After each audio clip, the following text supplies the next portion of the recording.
In today's video, we're going over manual therapy techniques for lateral ankle sprain injuries.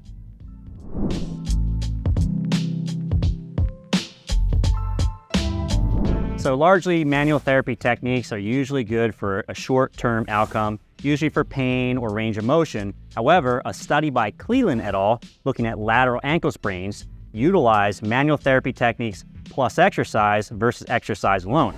What they found is it had a better improvement in both pain as well as some of the functional outcome measures at both the 4-week mark and also at the 6-month mark. So in this video, we're going to go over the manual therapy techniques they used in this study. First manual technique is a long axis distraction. So I'm going to take my hands, interlace my fingers, go around the patient's foot, thumbs on the bottom of the foot. In terms of where my pinkies are, so let's have me come in a little bit, Jake, just so you can see this. So if I see my lateral malleolus and medial malleolus, and then right underneath of that should be the talo-curl joint, that's really where I want my pinkies, okay? So I interlock my fingers right here. I'm gonna apply a little bit of distraction. From here, I'm gonna dorsiflex until I meet a little bit of resistance. I can also go into a little bit of pronation. And once I feel like I have that resistance, I apply high velocity, low amplitude thrust inferiorly. Next mobilization is going to be anterior to posterior mobilization of the talo-curl joint. So I'm gonna take my opposite hand and I'm gonna stabilize the lower leg here. So I'm just above the medial lateral malleoli. I'm gonna take the web space of my hand on this side, and I'm gonna go right below the medial and lateral malleolus. And I wanna try to direct my force downward or posteriorly on the talus. So here I lock out my elbow, I stabilize this hand. I'm gonna try to find that first resistance, and when I feel that first resistance, I can try to add a little bit more tightness to the joint by dorsiflexion, or I could do a little less based on the patient's comfort. And from here, it's a grade 3 to 4 mobilization, going straight posteriorly. How's that feeling? Nice.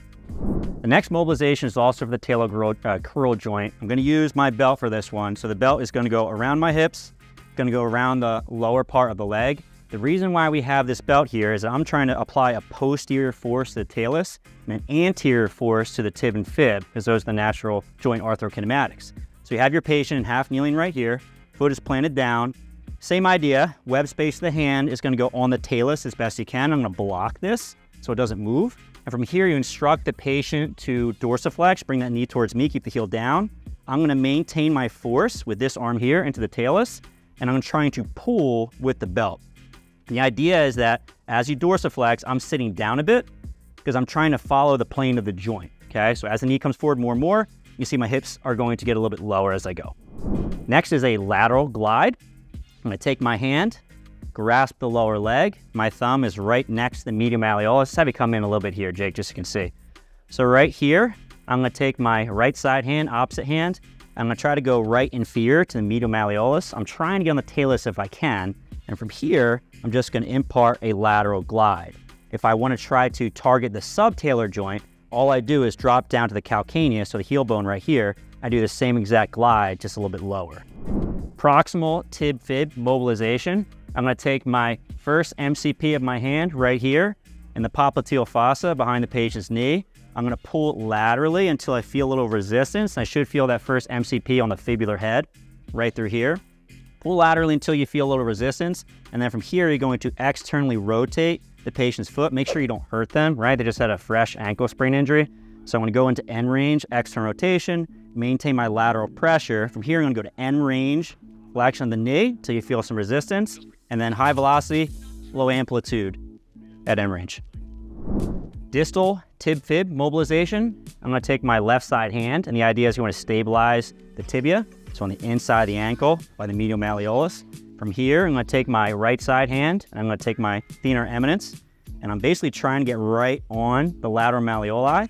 From here, I can go into a little bit of dorsiflexion, and I wanna try to take up the slack in the joint. So I'm gonna try to push posteriorly with my right side hand, my thenar eminence, until I find the end range of motion. And from here, I can just oscillate grade 3 to 4 directly posteriorly. In terms of sets and reps, for the low velocity movements, they use a grade 3 to 4 mobilization based on original description by Maitland. And they did 5 sets of 30 seconds.